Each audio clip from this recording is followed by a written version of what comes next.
Hi guys, welcome to my channel. ఈరోజు మా ఇంట్లో బొబ్బరి గారెలు చేసుకోవచ్చండి. కావాల్సిన ఐటమ్స్ వచ్చేసి మిక్సీ పట్టుకునే ఐటమ్స్ చెప్తాను. అల్లం వెల్లుల్లిపాయ, జీలకర్ర, పచ్చిమిర్చి, కొంచెం ఉప్పు వేసుకొని మిక్సీ పట్టుకోవాలి. కొంచెం పక్క తీసుకొని ఉంచుకోవాలి పప్పు.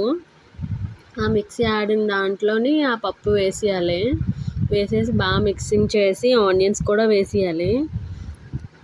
ఆనియన్స్ కొంచెం చిన్న ముక్కలు కట్ చేసుకోండి. వేసేటప్పుడు ఇబ్బంది అవుతుంది, నేను ఆ మిస్టేక్ చేశాను. కొంచెం జీలకర్ర కూడా వేసుకోండి. కరివేపాకు, కొత్తిమీర ఉంటే ఆప్షనల్. బాగా కలుపుకొని ఆయిల్ మరిగిన తర్వాత వేసుకోవడమే. నిన్న వీడియోలో క్వశ్చన్ వేసాను కదా, దానికి ఆన్సర్ చెప్తున్నాను. ఆవిడ నిజంగా పుణ్యస్త్రీయేనండి. ఎందుకంటే వాళ్ళ ఆయన చనిపోయిన తర్వాత తనకి ఏమీ గాజులు అవి తీయలేదు కదా, అందుకని చాలా గ్రేట్ అండి. అలా ఎప్పుడు జరగదు. పేపర్లో కూడా వేశారు, కావాలంటే పక్కన ఇస్తాను నేను, చూడండి.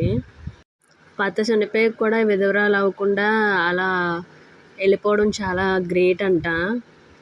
ఎంతో పుణ్యం చేసుకుంటేనే కానీ అంత ఇది రాదంట, ఆ చావు రాదంట. ఓకే, సరేలేండి. ఏదో నేను గారెలు వేస్తున్నాను.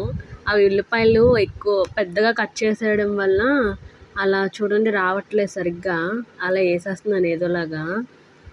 ఆయిల్ బాగా మరిగిన తర్వాత వేయండి, కొంచెం బాగుంటుంది. కరకరలాడేలాగా వేపాలి. కొంచెం పచ్చి పచ్చిగా ఉంటే మళ్ళీ బాగోదు అసలు. అందరూ బయట సైడ్ నుంచి తెచ్చుకుంటారు కదా ఫుడ్స్, అవి ఏం బయటవి అంత మంచివి కాదండి. రోజు మరగబెట్టిన ఆయిల్తోనే మరగబెడతారు. మన ఇంట్లో చేసుకుంటే చాలా మంచిది. ఇంట్లో ఫుడ్డే ప్రిపేర్ చేయండి మ్యాక్సిమము. ఇదిగోని చూడండి, మన గారెలు రెడీ అయిపోయి చాలా కరకరలాడుకుంటా సూపర్ ఉన్నాయి. ఇప్పుడు మా మోక్షి రివ్యూలు ఇస్తాడు. చూడండి, ఆయిల్ కూడా పెంచలేదు, చాలా బాగున్నాయి.